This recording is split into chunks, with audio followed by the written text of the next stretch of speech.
Here's the beautiful and really challenging thing to get your head around. But oh man, if you have the vibe and the groove, now what you have to do is you have to, as quickly as you can in this mix, get the listener's attention and then sustain it.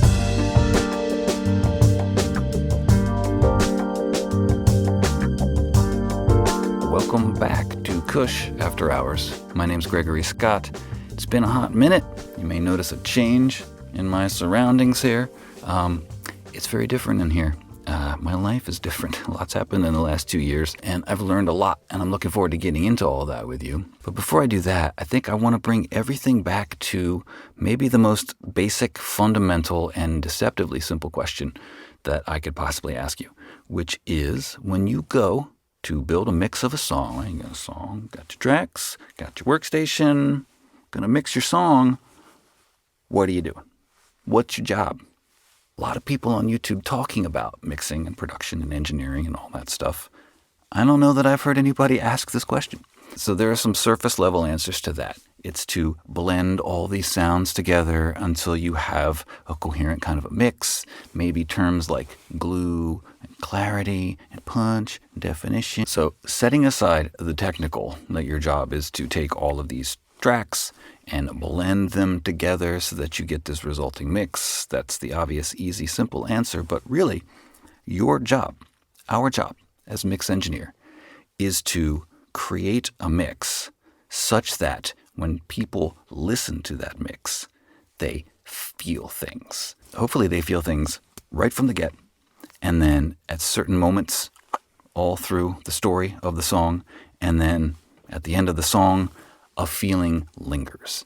And that feeling, as all feelings do, has to live and linger in the body. Right? This is where we feel things. That's the sort of deep philosophical thing that everything else that we do, from writing faders to compressing and equalizing and reverberating and automating and all of that stuff, is in service of this one underlying goal, which is to make the listener feel things. So with that in mind, this is why I'm going to advise, if you don't already do this, just give it a thought. It's not for everybody. Everybody's got their own workflow, their own approach to mixing songs. But I'm going to suggest that you experiment with building your mix from the very first note of the song forward. Try to create a world, a space, an environment that has one or both of two things: vibe and groove. Those are the two most formidable weapons that you can deploy in the pursuit of creating a feeling in the listener. Maybe you've never really thought of it this way. When you listen to songs in your playlists in the coming days, weeks, and months, I want you to try to hear these two qualities, the vibe and or the groove. You really don't need both, but man, if you get both, that's great. So vibe. Vibe comes from things like texture, the literally the feeling of the sound. So if a vocal is gritty, or if it's smooth, if it's polished, if it's shiny or shimmery, right? Those are all different textures that will create different vibes. And you marry that with the vibe of other sounds. It's nice to play with contrasts, to have a shiny sound here and kind of a gritty sound over here. And to play up that contrast can create something interesting. Or you might want to grit everything out or make everything shiny. It doesn't matter. It's going to vary from song to song. There's no right or wrong choices in these kinds of pursuits. But vibe, groove. So under the umbrella of vibe, we got texture. We have space. Space is a powerful, powerful tool. Whether it's using a real or artificial reverbs to create literal sort of environments that have a sound here and then other sounds or other aspects of that sound wrap around it or behind it to give it depth. It's also really cool to play with no space. I'm a huge fan of this, like claustrophobic recordings. A lot of stuff from the 70s was like that. Most of it wasn't. You'd be surprised how much reverb was in those dry recordings that we think of. But setting that aside, when you're listening to music in the coming days, pay attention to what are they doing to create a sense of space. Having all of your sounds in the middle mono or mono-ish. It doesn't have to be all stacked right on top of each other, but you can have a vocal here or a top line or whatever it is, and you can have something else just off to the side and then something else behind it and a little off to the side there. And you can have things up the middle, and that creates a very specific vibe. Likewise, having like things way out to the side, having everything way out to the side, having absolutely nothing up the middle. A lot of my favorite productions have that effect where even the drums are way over there and maybe the bass is on the other side, and here's the guitar and there's the piano and there's the conga and there's the reverb. And nothing's up the middle really. It's a really weird, interesting space. Got to be careful with that in headphones because it can get a little distracting, but if your balances are cool and you've got frequencies gluing things, it could work. Think about that. And things like distortion, brightness, or darkness, all of these qualities that get into the texture of the sound that contribute to its vibe.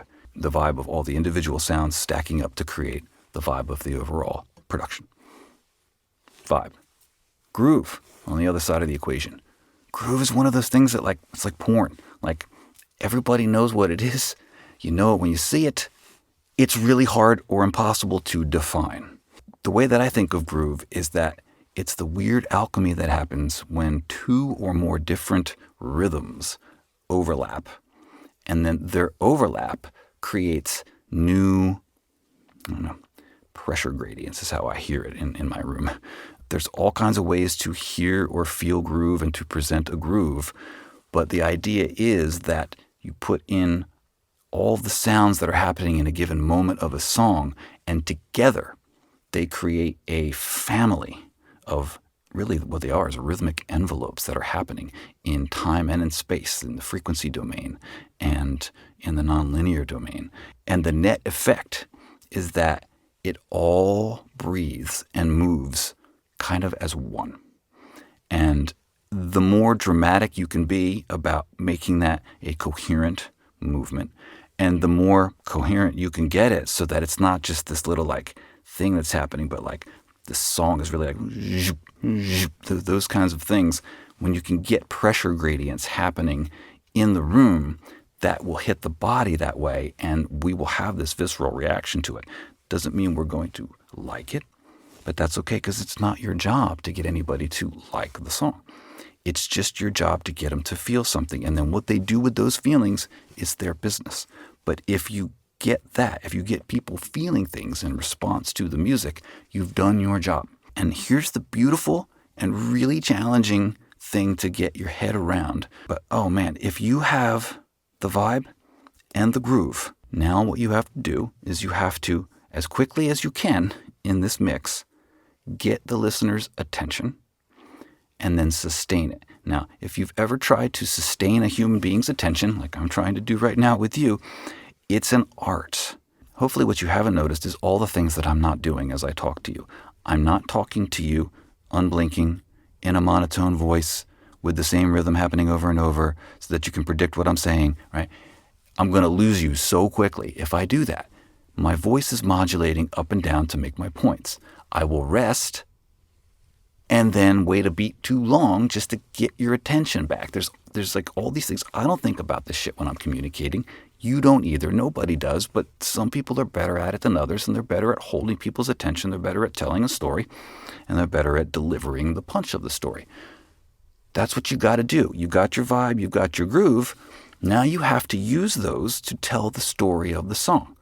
And so whatever you got to do, you want to hook the listener's attention as quickly as possible, and then usually once or twice within any given section of a song, you need to do something to re-engage their attention. And hopefully the music will do this. And what you're going to do is you're going to highlight. Maybe the guitarist does a little fill, or maybe the synth, there's a little sweep in the background or something, and you just kind of push that, or you add some reverb to it to spread it out for a sec, just for a second. All these little things to tickle the ears of the listener and their brain so that if they were drifting, you kind of got them back. Or if they're listening to the song in the background, every once in a while it just taps them on the shoulder, says, hey, I'm here. So they're not forgetting about this stuff. They're not just completely blanking it out. Help them feel things. So you got your vibe, you got your groove, then you start telling the story. Once or twice in every section of the song, try to find a way. It can be subtle, it can be overt. As long as it's effective, nobody cares. to re-engage the listener's attention. And then on the transitions of the music, try to do something, or if the music is hopefully doing it, to elevate what the music is doing organically so that the listener knows a change is coming. They can feel it or sense it.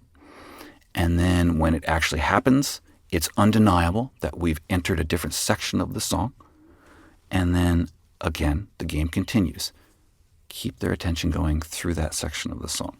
Now, all of this kind of presumes that the music itself is worthy and that the music itself has something to say.